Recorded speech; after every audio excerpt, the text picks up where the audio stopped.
Well, good morning and welcome back to the Broadcast Retirement Network. I'm Jeff Snyder, and this is BRN AM for Wednesday, August 26th, 2020. And here are our top stories.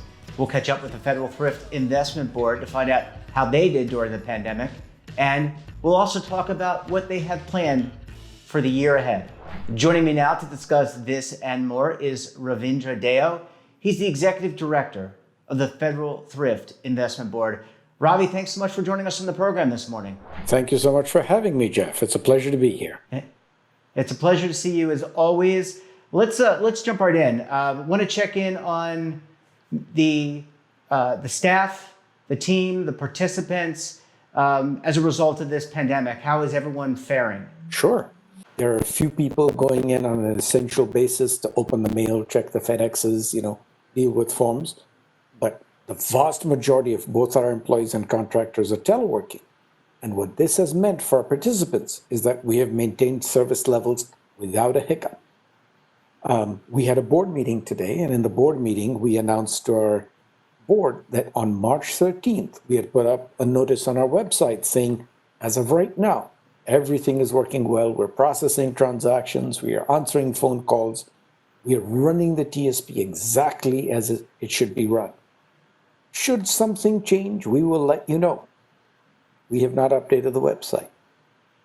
And that to us is a measure of success. Throughout this pandemic, we have been able to continue to do what we needed to do for our participants and beneficiaries, and we're doing it at exactly the same levels that we were doing before the pandemic. Ravi, what about participant inquiries? It's the largest, the TSP is the largest plan in the world, both in terms of assets and number of participants. And so I would suspect that there would be phone calls or email chats or however, just kind of trying to ask questions. How has that volume been? So surprisingly, I would have expected the same. As an a priori, you are right. We are the largest plan, both in terms of assets and participants. And you would have thought that when the COVID first started unfolding that people would react and call the TSP, but they didn't. And with hindsight, I suspect what was happening is everybody was reacting to their own work circumstances. People were being forced to telework for the first time. They were being forced to deal with the fact that their kids were home, that their parents might need care. Personal life was taking front and center stage. And the TSP, I think, fell to second or third on the list. And so we actually saw a decline in inquiries in March, April. Subsequent to that, as things have, I won't say returned to normal, but as the situation has become more normal, our participants have been able to juggle their teleworking, their childcare responsibilities, perhaps a little better. And so now we are beginning to see volumes pick up again to where they are normally this time of year. They're still not elevated, which to us is a great sign. It means either all of our communication is going well or our participants are reacting well. And of course, not to claim credit for it, but I think the fact that the market is doing well also helps. When people look at their accounts and they see that they have more money today than they did in March, they go, maybe I don't need to call the TSP and panic. Maybe, everything is fine.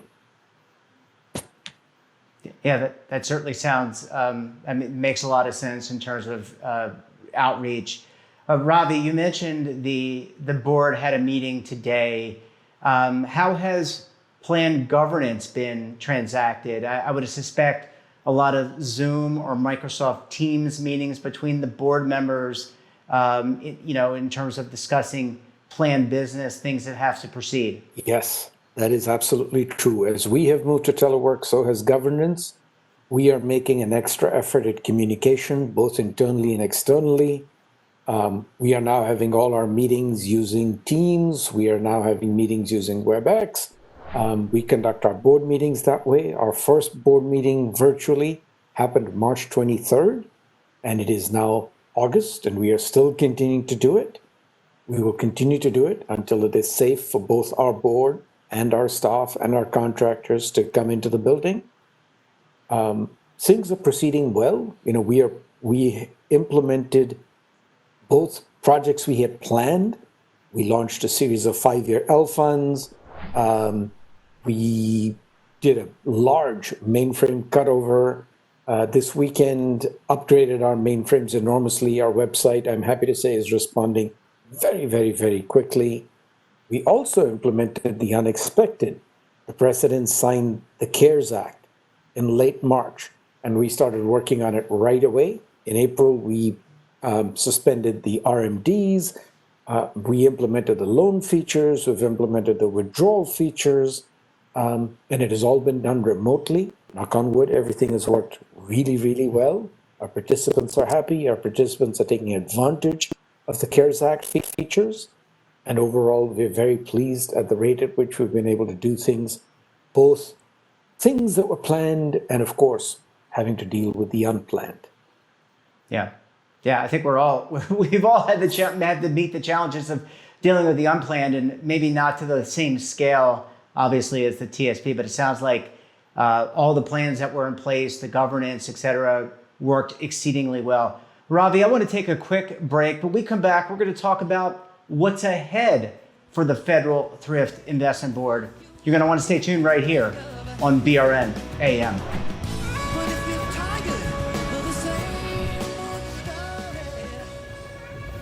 Imagine a new television network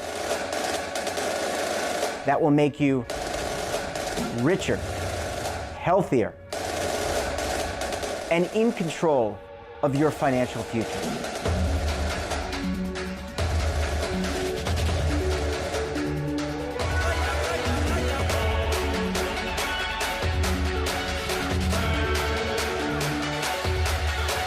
This network is for the policewoman in Nashville, Tennessee, the baker in Dubuque, Iowa, the teacher in Lexington, Kentucky.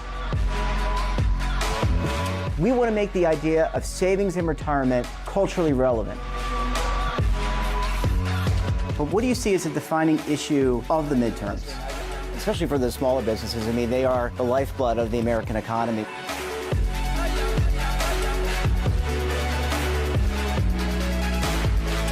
Featuring exclusive interviews, current affairs, and docuseries.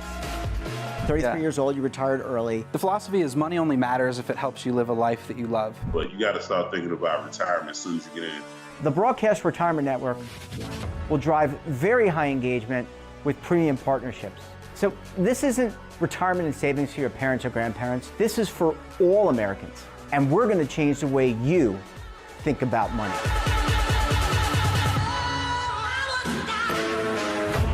Welcome to the next frontier of retirement and savings. This is BRN, the Broadcast Retirement Network. If you were like 58% of Americans, you didn't go to college. Or you did, but never finished. Maybe it's the thought of a big, intimidating campus. At Independence University, all classes are held online. Maybe it's the thought of being alone in a sea of students. At Independence U, you'll get a personal support team to help you every step of the way. Maybe it's the cost of all those books and supplies. Online means no books to buy. We even give you a new laptop and tablet to keep when you graduate. Maybe your life doesn't fit typical college classes. At Independence U, our online college fits your schedule. Let's meet a few students. Independence University held my hand through the process. Don't be afraid to take the leap because it has changed my life drastically. Just take the first step and you can do it. If I did it, you can do it too. At IU, there's no barriers to your degree. 800-535-9916. Welcome back. We're talking to Ravindra Deo. He's the Executive Director of the Federal Thrift Investment Board. Ravi, thanks so much for staying with us this morning. Thank you, Jeff. It's a pleasure to be here. You mentioned some planned projects and some unplanned project, or at least one unplanned project, which of course was the implementation of the CARES Act. You also mentioned the integration of our uniformed service members coming into the Federal Thrift as part of a blended program. Just thinking for the remainder of the year and perhaps into 2021, what are some of the things that you, the board, the staff, and probably members of Congress are thinking about in terms of further improving and enhancing the plan and the program? That's a great question, Jeff. So over the past, I think, 5 years in particular, but since the inception of the TSP, we have always asked ourselves the question, what do our participants need? What do our participants want? We recently went through a big survey, and that survey will feed our long-term plans. But for the short term, here's some of the things that we are working on. So I mentioned that we launched the 5-year L funds. I mentioned that we did a large mainframe and data center upgrade, all with the intention of helping our participants, helping provide services to our participants better, quicker, faster.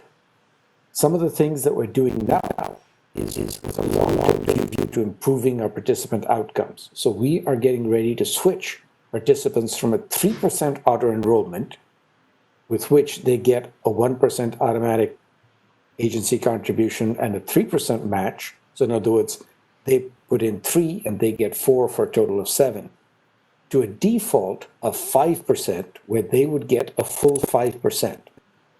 And the advantage of that right now is that we have about roughly 77% of our participants who get the full match. And that seems like a great statistic, and it is. But that means about 23% of our participants aren't getting the full match, which means they're leaving money on the table. And we'd like to get that number closer to 100%. And so starting October 1st, when you join federal service, whether it's as a civilian employee in commerce or state or any of the agencies, or whether it's a uniformed service member serving in the Army, the Navy, the Air Force, the Marines, you will start getting a 5% match on your 5% contribution. And we think that ultimately will lead to a better retirement outcome, because you'll have 40% more money, everything else being equal, at retirement. Nobody ever said 40% more money in retirement was a bad thing. No. The second thing we're doing is administrative ease. So starting January 1st of 2021, currently the way you make a catch-up contribution is you have to specify 2 different numbers. You have to say, 1, here's my regular contribution, and you have to try and get that up to the IRS maximum. And then 2nd, here's the catch-up contribution.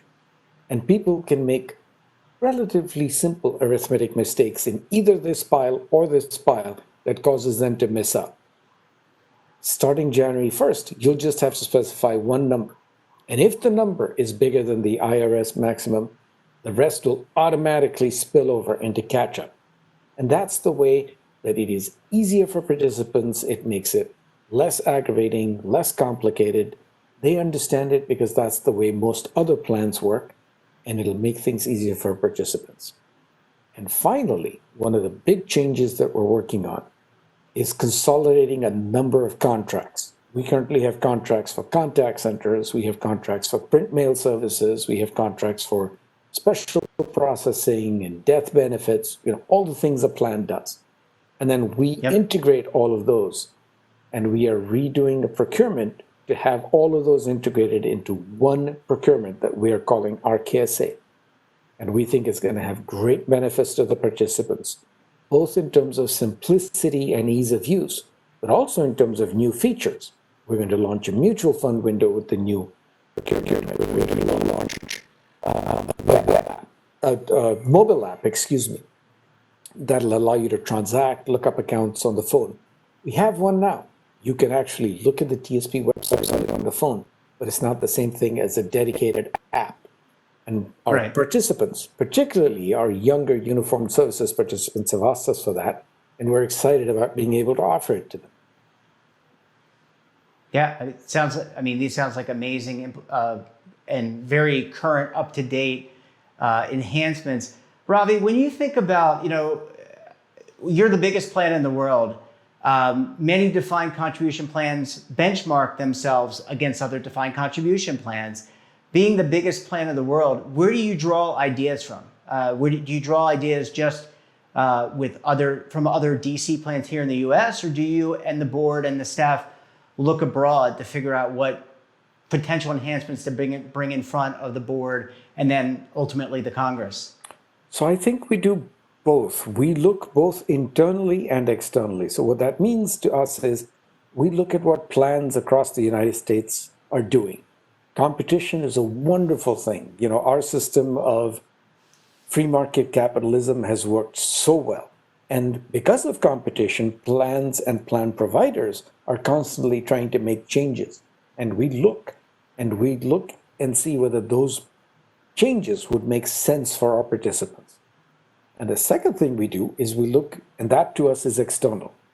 And then we look internally. We conduct surveys with our participants. We just finished a large survey that we conduct every couple of years, where we ask our participants, hey, what would help you? What would make the TSP easier for you to use? What features do you think you would like? And we take the sum of what plans across the United States are doing and what our participants are telling us. And we use both of those to generate ideas. Sometimes the things that we do require congressional action on. So for instance, our participants have asked us for a long time, hey, give us more flexibility in withdrawals. And that is something that Congress laid out when they created the TSP. We went to Congress, we laid out the rationale. Congress said, yep, we agree. They gave us a number of flexibilities, and we implemented those flexibilities late last year. It was a good project. But we really liked to do it, and I think it was a combination both of seeing what other plans across the United States offered and seeing what our participants wanted. And ultimately, that's what drives us.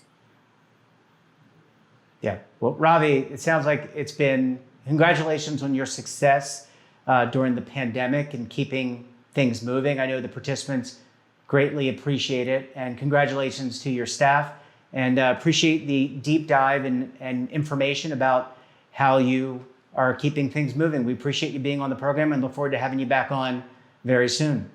It's a pleasure, Jeffrey. Have a wonderful day, and hope all your listeners stay safe and sound.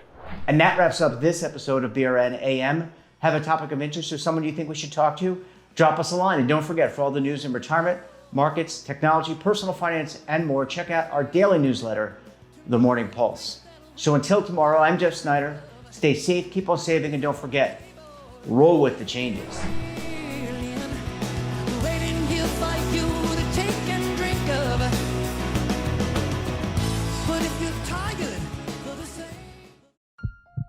Are you being audited and do you owe the IRS $10,000 or more in back taxes?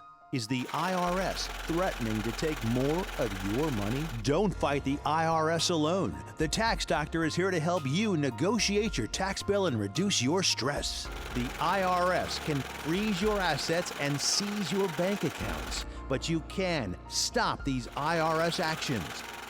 The Tax Doctor will work with you using our years of experience to represent your case to help you get the best resolution under the IRS guidelines. Help is here to deal with the IRS to reduce your stress. We've handled thousands of cases, so we know what we're doing. If you owe $10,000 or more in back taxes, do not call the IRS alone. Call a Tax Doctor now for a tax emergency analysis. Call 800-224-6439.